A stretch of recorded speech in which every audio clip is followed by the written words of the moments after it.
Welcome, everyone, to Shakti Creative Power. My name's Aesha Kennedy, and I've been having wonderful conversations with women to help support, especially highly sensitive and empathic women, to step out of the shadows and share all of who they are so they can excel in business. And this is so important right now. We need that sensitivity and empathy in the world. So there are definitely challenges to doing that. And in my own life, in my own work, I use a particular way to come into that power, which is the creativity and the Shakti energy. And my guest today has another way that she brings in, which is why I'm so excited to have her here. Today's topic is on the power of empathy, and my guest is Christine Agha, and she's an NLP mindset coach and energy healer who is helping women to achieve emotional mastery so they can feel empowered and confident to share their gifts in the world, which is so beautiful and so important. Welcome, Christine. Thank you so much for being here. Thank you, Aisha, for having me. You're welcome. Yeah. So I want to just jump right in with you on this topic of emotional mastery because for women who are in business and watching this and that are highly sensitive and they feel deeply and they can really get overwhelmed, why is this emotional mastery, which is your expertise, why do you see that as so key and important in what they're doing in the work? Yeah, I'm sure that you know too, because you work with women that are highly empathic and highly sensitive. We can feel things so deeply. And then there also comes this like challenge and this struggle with that because, and firstly, I want to say it's such a great strength. A lot of the time as sensitive women and empathic women, we can feel that that is a vulnerability and that vulnerability is a weakness because we get overwhelmed by the energies and overwhelmed by the emotion, and not only our own emotion, but the emotions of others as well. And I think that's where the overwhelm comes in, because a lot of the time we don't even realize that we are carrying, like we're taking on other people's problems, we're taking on other people's energies, and we're feeling them as if they are our own. And so that can overload our system, and it can feel like a real burden. And that's where the overwhelm, I believe, comes in, because at times we're not able to distinguish and identify whether it's ours or someone else's. And so we're just taking on that energy. And emotional mastery is really about understanding how you can develop your sensitivity to work for you. Oh, I love that. And Developing it to work for you. yeah. So, yeah, I think most people feel that it just feels overwhelmed. They don't even know why they're overwhelmed, but they're overwhelmed. And then what happens is that they start to shrink inwards, right? And instead of, being all of who they are, they just withdraw and withdraw. I know I have. So, No, it's really important to switch that perspective and that view of it being a gift and to recognize what's yours and what isn't yours. So, how does one start to separate that? How do you start to notice that that's not your energy, and what would you do? yeah, okay. So I hadn't planned on sharing this, but I love that you asked that question. Because there is a really great tool that I use, and it's kinesiology. So have you ever used a pendulum before? Yeah, yeah, Yeah, yeah. so some people use pendulums, some people use muscle testing. And I find, particularly in this circumstance and in this situation, when you're questioning what's actually going on and identifying whether this is mine or is this yours, you can use your body as a human pendulum. And the way that I like to do that in this particular question is to simply ask. Like, it can be so simple. Just ask, is this mine? And when you ask that question, if you place your hand on your heart, and you might want, well, we're not going to stand up because we'll have to play with the cameras, but if you were standing up, you would ask the question, is this mine? And then you could take a breath in, connecting through your heart, and then just allow your body to sway forward or backward. And if it's a forward, then that's a yes. That's confirming, yes, this is mine. This energy is mine. If your body sways backwards, then that answer is telling you that that energy is not yours and it's someone else's. And then in that, have you ever tried that before? No, I haven't, and I love it. I'm really loving what you're saying. I'm going to use it. It's so powerful. It's a really powerful practice. And then I guess the question comes after that is, so what do you do if it's not yours? Because it's Yeah. great to know, it's great to have that awareness, like, is it mine or is it not? And then if it's not mine, so what do I do about it? Well, that can also be really simple. And what you could do is just for a minute, do some deep breathing and really ground yourself. So imagine roots of a tree shooting down from the soles of your feet into the earth while you're breathing for that minute. And then with each breath in, imagine breathing in love. And with each breath out, just send all of that energy with intention that is not yours down into the earth so that it can be transmuted and used as fertilizer for the earth. And it can be that simple. It could be complicated. I could give you a really long, complicated process, right? But holding that intention to keep things simple, I think, is a really important thing for empaths, because the last thing we need is to overload ourselves and overwhelm ourselves with more complex, more complicated solutions. Something that's not like 10 steps or 15 steps to do. Yeah, No, exactly. I love the simplicity, and I love the using the body, because the body is our compass, isn't it? And I think sometimes we disconnect from it, from the overwhelm, from the emotional overwhelm.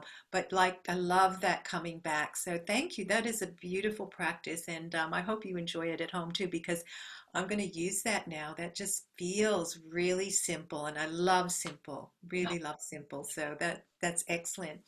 But it also now makes me, it now brings me into the other sort of yin, I call them yin strategies, the inner strategies.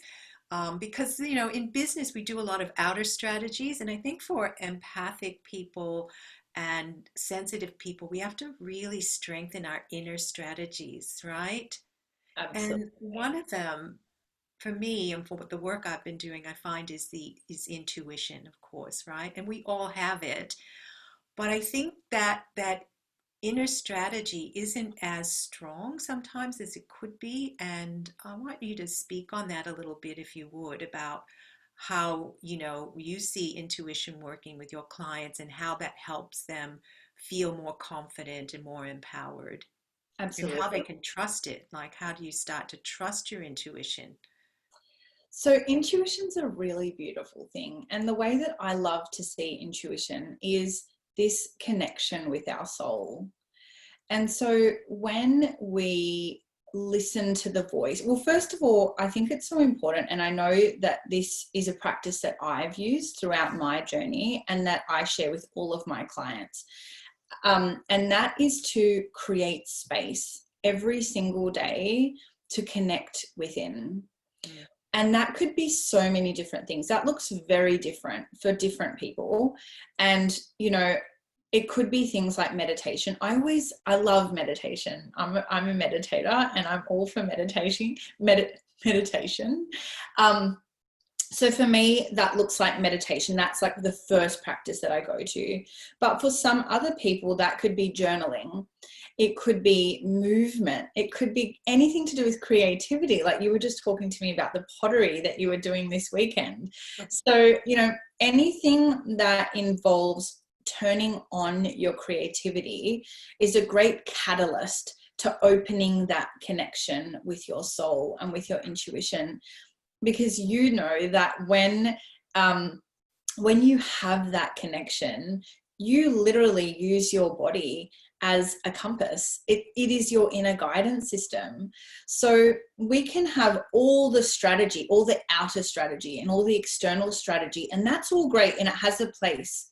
But if you're using a strategy that is not resonating with your internal world, it's not going to work for you. So having that daily practice each morning, whether it be meditating or journaling or whatever it is, it might look different every day, but it's just about creating space as small as, like as short as 10 minutes a day, making it a daily practice so that your intuition knows that like you're going to show up for yourself.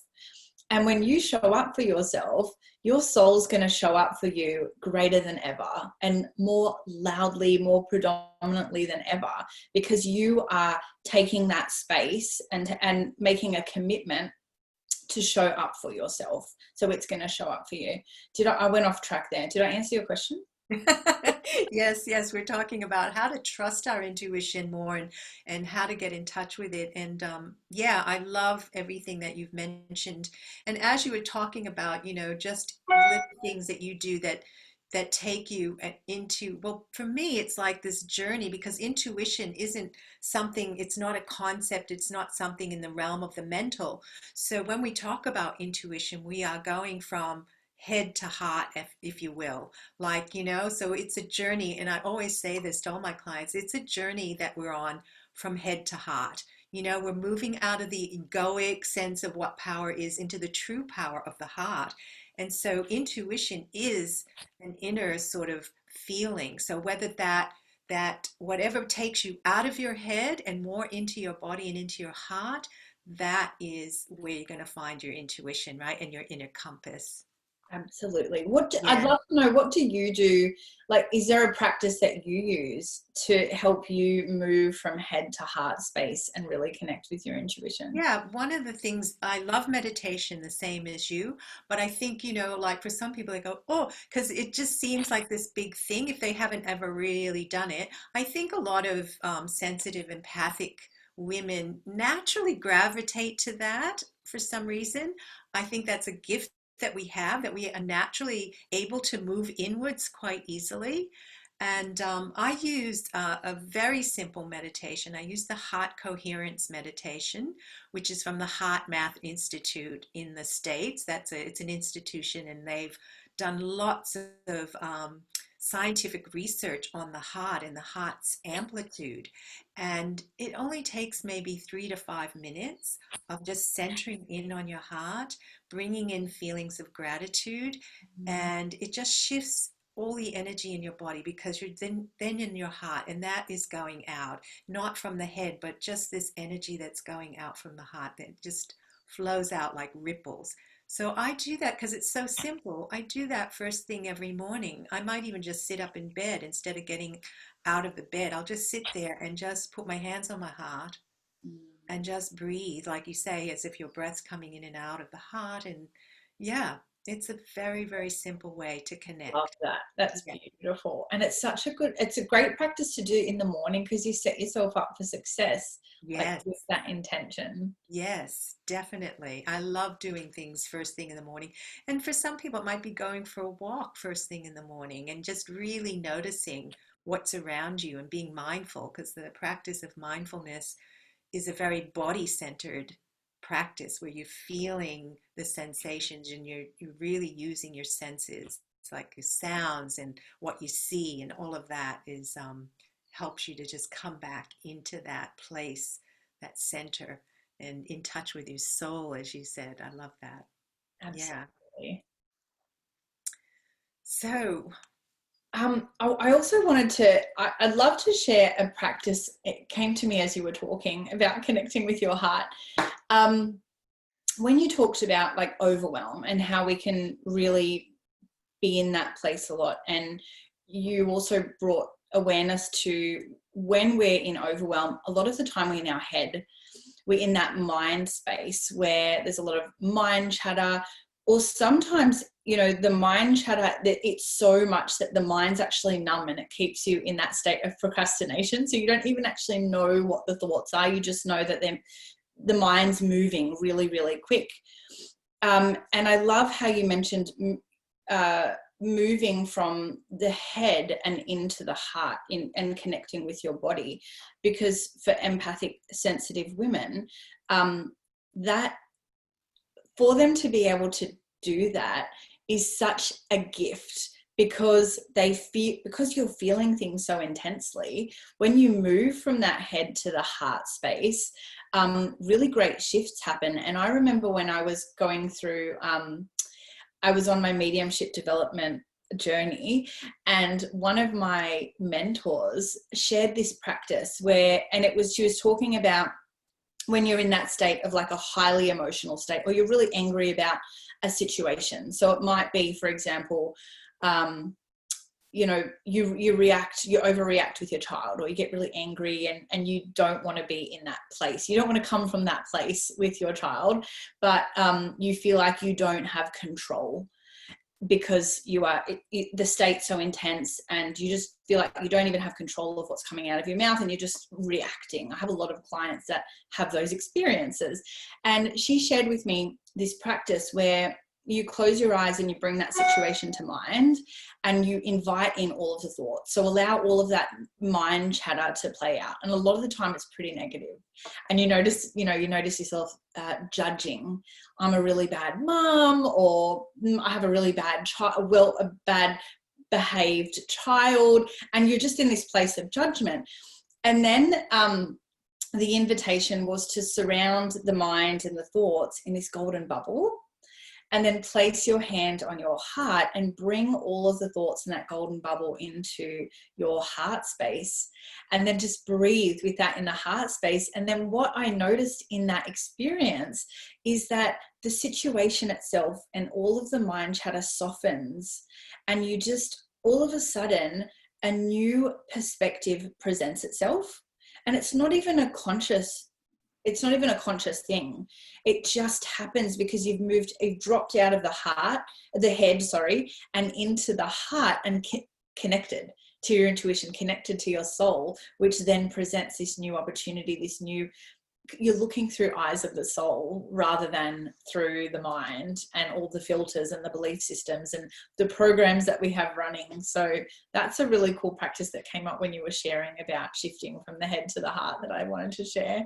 Oh, thank you. I love it. And it's so important that you brought that up about bringing it into the heart. I love the whole process. So it's like you're in this state, and the first thing is to have a little distance, to start to notice what's being said, all that conversation that's going on. First notice it, then putting it in the bubble. I love that. And when you said bring it down into the heart, what came up was like, it's not about getting rid of things, like so often we go into discomforts or things we don't like, and then we want to just chop it off, like just get rid of it, right? So true. and and really, if you think, that's like cutting off a part of yourself. And so instead of thinking I have to get rid of this, it's just so beautiful and soft and feminine to bring it into the spiritual heart, the place that can hold everything. The spiritual heart has so much space, and it can hold anything. And you bring it there, and then, like you say, it softens, and it has a home. It has a place to just be there, but not in control. Yeah, absolutely. I love that. The spiritual heart and has a home. And I hadn't thought of it like that. That is so beautiful. Yeah, and it really is that. And it's a very visceral practice. It's not a mental practice. It's not conceptual. It's something you can actually, when you have that, I think the hardest thing is to just be able to pause or stop and notice what you're thinking. Do you have anything to say about that? Do you have tools that you help people with to be able to recognize? Or is that just a practice where you say, I'm going to intend to start to notice what's going on rather than just be in reaction all the time? Yeah, there's a pro. I'll share the strategy around what I use with my clients, and it's an NLP way of thinking. It's using the NLP model. And so this is it is a few steps, but I mean, if someone's watching this video, you can pause and take down the steps, because it is a really beautiful practice to go through just to create that awareness. So let's use that example that I was talking about with the mother overreacting with their child, and that I'm using that because it's come up for me personally. And also I find that when I'm going through things, my clients are going through quite similar things. So we're all kind of going through it together as a collective, which is really beautiful. So that's why I'll share this now as an example. So the first thing that you want to do is you want to create awareness.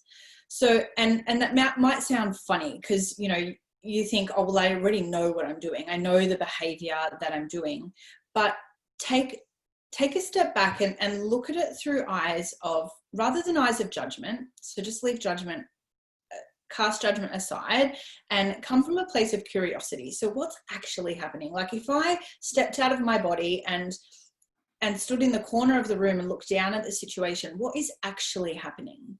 And so once you create that awareness, then you can see, okay, so this, I am either screaming. What are the words that I'm using? Is it the same thing? Is it the same words I'm using? Is it the same emotion what's the emotion? So it's just creating awareness of what you're thinking, what the emotion is, and what the behavior is currently. It's creating awareness around that. And then the second thing that you want to do is step back and ask yourself, what is the story that I'm telling myself? What am I actually believing in this situation that is making me so angry? Is it that, like I said, is it that, you know, my child is behaving a certain way, and what are you making that mean? Am I making that mean that he's behaving a certain way, which means that he doesn't listen to me, which means that I'm a bad mum? So there's a cycle of thought behind that. And so it's, what am I thinking? And so once you have that story, then what that then allows you is, when you have that awareness, that allows you to be at a place of choice, because you know what's actually happening. You've dug in a little and unpacked your thought process, and you can ask yourself, so what, I can choose a new story now. What do I want to make this mean? So can I make this mean that I've just had a bad day and I'm feeling a little bit more emotional than normal? Can I make it mean that the reason my child is behaving that way is because he needs a bit more attention and I haven't been as present as I'd like to be, and he just wants a bit more of my attention, so he's playing out? Is it that I believe our children are our spiritual teachers? So are they mirroring something that we need to look at within ourselves? Because if we're thinking, oh, my child always behaves this way, and they're thinking, oh, you always react this way, then we're just keeping ourselves stuck in this self-perpetuating cycle, and it continues to play out. But when you can create that awareness, what happens is you create a distance between, you create a space between the trigger. The trigger is going to be there. So, you know, the trigger will be there, whether it's, you know, your child behaving a certain way or someone saying something to you, doesn't mean that's going to disappear. But what it does mean is that you can notice what that trigger is. And then when you have that awareness, you create that separation, which then allows you that space to choose another way. And that other way could be, all right, so how do I actually want to behave in this situation?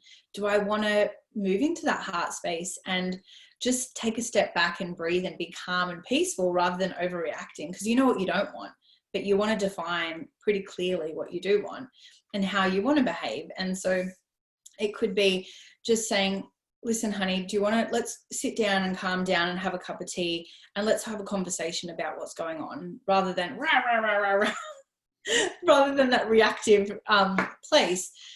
So, you know, they're just some steps that you might go through. And then the last step, which creates that shift after you've created the space and you want to know, and you know how you want to behave, is you can start to like ask your soul, connect in and ask your soul. This is separate to the situation before you get into the situation.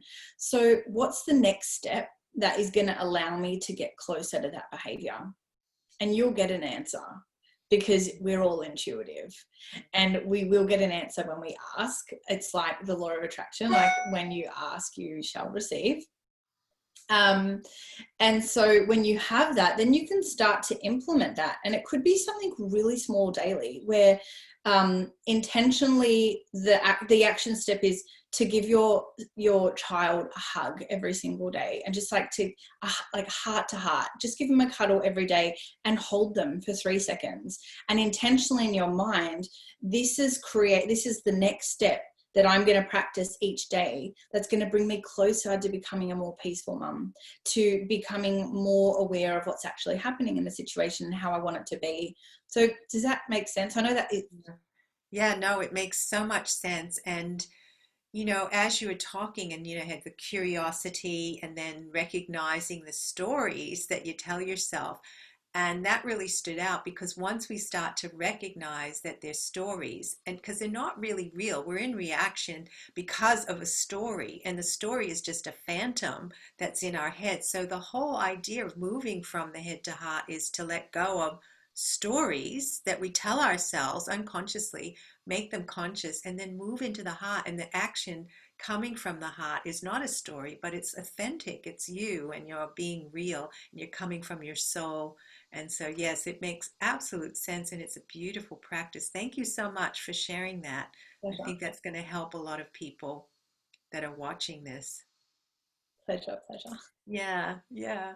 So, I just want to close up by just asking you, like, if people want to get in touch with you, want to connect with you, they're interested in having some emotional mastery in their lives so they can actually bring forth what they're meant to bring forth in the world in a way that is, with ease and authenticity and being true to themselves. How would they connect with you? What's the best way? And I'll put the links into the notes from the Amazing. talk. Yeah. Thank you. So you can connect with me. I have a Facebook page. I also have a Facebook group, which I'll give you the link to. And but if you want to connect one-on-one, I always have an available, like a link, so you can book in a 20-minute chat with me.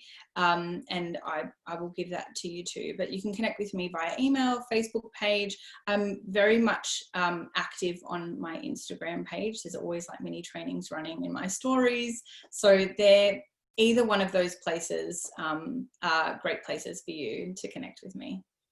Yeah, and I looked at your website, and you do have a free offering of 10 ways, or you explain it. Oh yeah, I have a PDF. So it's 10 hacks to master your emotions. Yeah. And it's a short ebook with 10 really simple, really powerful ways for you to reframe, to see that sensitivity and that empathy as a strength, and then how you can use that and harness that power in your life.